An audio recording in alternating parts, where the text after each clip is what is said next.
నమస్కారం అండి. నేను డాక్టర్ మోవా శ్రీనివాస్ మాట్లాడుతున్నానండి. ఇప్పుడు వర్షాకాలం అనేది మొదలైంది. ఇది జూన్ 2024. సో, వర్షాలతో పాటుగా నీరు నిలవడంతోటి వచ్చేటటువంటి దోమల ద్వారా వచ్చేటువంటి జబ్బులు చాలా ఎక్కువగా ఉంటాయి. ఒకటి ఫస్ట్ దోమ కాటే గాకుండా దోమల కాటు నుంచి వచ్చేటువంటి డెంగ్యూ, మలేరియా, చికెన్ గున్యా ఇట్లాంటివి చాలా చాలా ఉంటాయి. వాటి గురించి కాకుండా ఈ నీరు డ్రైన్స్‌లోంచి పోవడంతో మనకి ఎక్కువ జ్వరాలొస్తుంటాయి. వర్షంతో వచ్చేటటువంటి జ్వరాల్లో కామన్‌గా వచ్చేటటువంటిది టైఫాయిడ్. ఈ టైఫాయిడ్ పరీక్షల్లో ఇప్పుడు మామూలుగా జ్వరం వచ్చిందని ఇప్పుడు కామన్‌గా అందరూ స్పెషలిస్ట్ దగ్గర రారు. అందరూ గూడా దగ్గర ఉన్నటువంటి వీధి డాక్టర్ దగ్గరికి వెళ్ళడం జరుగుతూ ఉంటుంది. వాళ్ళు రాసే పరీక్షలు ఎవరుంటాయి వాటిల్లో ఫీవర్ ప్రొఫైల్ ఏవో రాసేస్తుంటారు. వాటిల్లో వైడాల్ పరీక్ష గురించి మనం మాట్లాడుదాం ఇప్పుడు.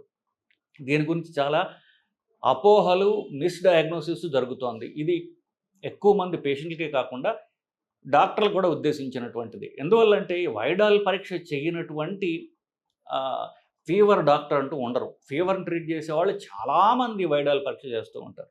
ఆ వైడాల్ ఎంతున్నా సరే, ఆ ల్యాబ్ ఎంతిచ్చిందో అంత పెట్టి వైడాల్ పాజిటివ్ అని నీకు టైఫాయిడ్ ఉందని చెప్పేసేసి 4, 5 రోజులుగా యాంటీబయాటిక్స్ తగ్గకపోతే కంటిన్యూ ఇలాగ టైఫాయిడ్ ట్రీట్మెంట్ ఇవ్వడం జరుగుతూ ఉంటుంది.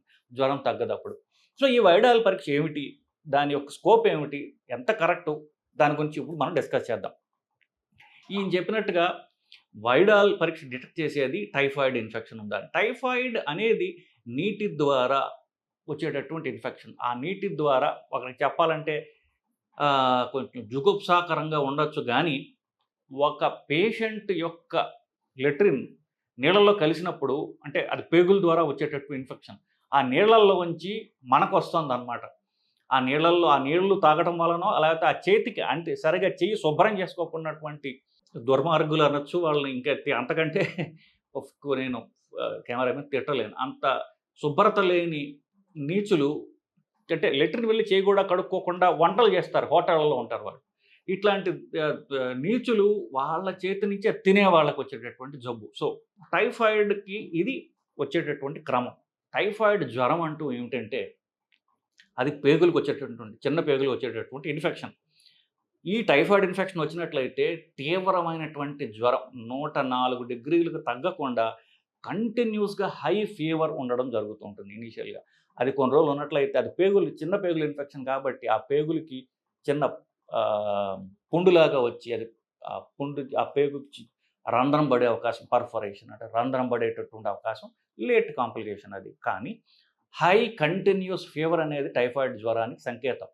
ఏదో కాస్త జ్వరం రాంగానే ఇమ్మీడియేట్‌గా వాళ్ళందరికీ వైడాల్ చేసేయటం, ఆ వైడాల్‌లో ఏదో రావడం, దాంతోటి వాళ్ళకి టైఫాయిడ్ ఇన్ఫెక్షన్ మందులు వాడటం, ఇది ప్రతినిత్యం జరిగేటటువంటి కథ.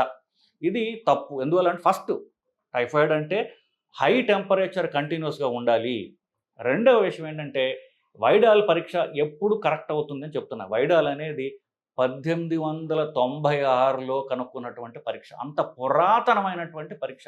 దాని తర్వాత ఎన్నో స్పెసిఫిక్ టెస్ట్‌లు, మంచి టెస్ట్‌లు వచ్చాయి ఫస్ట్. రెండవది వైడాల్ పాజిటివ్ అంటే అర్థం ఏంటంటే వైడాల్‌ని ఒకసారి చేస్తుంటారు చాలామంది. ఒకసారి అది ఓ యాంటిజెన్, హెచ్ యాంటిజెన్ అనడానికి 2 నంబర్‌లు పక్కన 2 నంబర్‌లు ఇస్తాడు. అంటే ఒక్కసారి చేసే పరీక్ష. కానీ టైఫాయిడ్ వైడాల్ ద్వారా తెలుసుకోవాలి అంటే అది 2 సార్లు చేయాలి. వారం రోజులు కానీ 10 రోజుల వ్యవధిలో దాన్ని రిపీట్ చేసి చూడాలి. దాన్ని రెండోసారి చేసినప్పుడు మొదటి దానికంటే ఆ నంబర్ ఏదైతే ఉందో 1:20, 1:80 అలా ఇస్తారు. 1 తర్వాత 20, 80, 40, 80 ఏదైతే ఉందో అది 4 రెట్లు పెరిగి ఉండాలి. అలా ఉంటేనే టైఫాయిడ్ అని అర్థం. సో, ఒకసారి చేసే పరీక్ష అయితే ఫస్ట్ అంత కరెక్ట్ కాదు. దాన్ని 2 సార్లు చేయాలి. రెండోసారి వారం రోజులు, 10 రోజుల వ్యవధిలో చేసినప్పుడు ఈ నంబర్ 4 రెట్లు పెరిగి ఉండాలి. ఒకేసారి డయాగ్నోస్ చేస్తే అది 160 కంటే ఎక్కువ నంబర్ ఉండాలి. నేను చాలా మందిలో చూస్తున్నా 20, 40, 80 కల్లా వైడాల్ పాజిటివ్ అని ల్యాబ్ వాడు ఇస్తాడు. ఆ డాక్టరు దీనికి యాంటీబయాటిక్ స్టార్ట్ చేస్తాడు. సో, ఒకసారి చేసే వైడాల్ పరీక్షకి నంబర్ 1:160 లేదా ఎక్కువ ఉండాలి.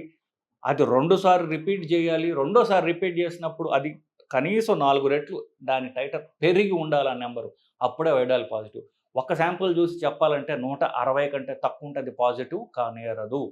దాని మీద మీరు అది పోనీ ఫీవర్ ఎక్కువగా ఉంది 160కి అటు ఇటుగా ఉన్నప్పుడు ఏం చేయాలంటే మనకి టైఫాయిడ్ ఉందా లేదా అని చెప్పేటటువంటి పరీక్ష బ్లడ్ కల్చర్. అది రక్తంలో గానీ, మలంలో గానీ అది మనం పరీక్ష చేసి చూసినప్పుడు మాత్రమే తెలిసేది. అది దీని కన్ఫర్మేషన్ అనమాట. వైడాల్ అనేది కన్ఫర్మేటరీ కాదు.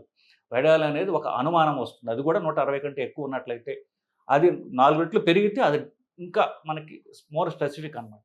సో, దీనికి అనుమానం 160 దాటితే అప్పుడు బ్లడ్ కల్చర్ అనే రక్తాన్ని తీసి దాన్ని కల్చర్ చేయడం, లేదా మలాన్ని కల్చర్ చేయడం. ముఖ్యంగా రక్తాన్ని కల్చర్ చేయడం ద్వారా మనకు తెలుస్తుంది. రక్తంలో కూడా లేకపోతే ఎముకలో ఉన్నటువంటి గుజ్జుని వాళ్ళు తీసి దాన్ని పరీక్ష చేస్తారు. సో, ఈ 2 పాజిటివ్ అయితేనే టైఫాయిడ్ ఉన్నట్టు.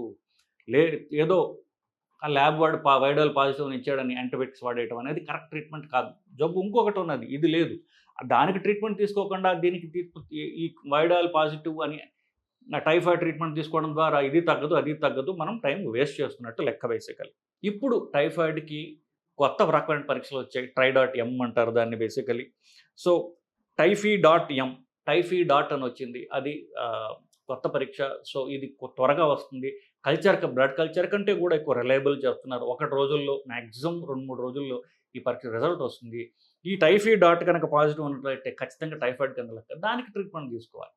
సో, ఈ నిజానికి టైఫాయిడ్ అంత కామన్ కాదు ఈ రోజుల్లో. కొంచెం బేసిక్ నీళ్ళ శుభ్రత పెరిగింది కాబట్టి ఇళ్లలో చేసుకునేటటువంటి తిండి ద్వారా వచ్చేది తక్కువ. అన్‌లెస్ ఎవరైతే చేతులు శుభ్రంగా ఉంచుకోనటువంటి వంట చేసేవాళ్ళు, లేతే ఇది వీళ్ళు ముఖ్యం మనకి. ఎందుకు వాళ్ళ నుంచి వస్తుంది కాబట్టి, ఎవరైతే వంట చేస్తున్నారో ఆడవాళ్ళు కానివ్వండి, హోటళ్ళలో కానివ్వండి, ఎవరైనా సరే చేతులు శుభ్రంగా వంట చేసే ముందు చేతులు శుభ్రంగా కడుక్కోవడం, లేదా గ్లౌజులు వేసుకోవడం. హోటల్‌లో ఒక్కొక్కసారి గ్లౌజులు వేసుకోవడం. సర్వింగ్ అప్పుడు చూస్తున్నాం. వంట చేసేటప్పుడు వాళ్ళు వేసుకుంటున్నారో మనకు తెలీదు. ఇళ్లలో అయితే అసలు 100% జరగదు. కనీసం చేతిని సబ్బుతో కడుక్కుని వంట మొదలుపెట్టడం అనేది కనీస హైజీనిక్ ప్రొసీజర్. అంటే పరిశుభ్రతలో అది కనీసం అనమాట. కనీసంగా తినేవాడు చేయి కడుక్కుంటాడు, వండేవాడు కూడా చేయి కడుక్కోకపోతే ఇట్లాంటి జబ్బులు వాళ్ళ అజాగ్రత్త వల్ల తీవ్రమైన ప్రాబ్లమ్స్ వచ్చి ప్రాణాలు కోల్పోయే అవకాశం కూడా ఉంది. Coming back to the point. So, ఈ వైడాల్ పరీక్ష ఒక్కసారి చేసినటువంటిది అంత కరెక్ట్ కాదు. అది 160 లేకపోతే వైడాల్ పాజిటివ్ కాదు అనేటటువంటి అంశాన్ని నేను హైలైట్ చేయడానికి ఈ వీడియో జరుగుతుందండి. నమస్కారం.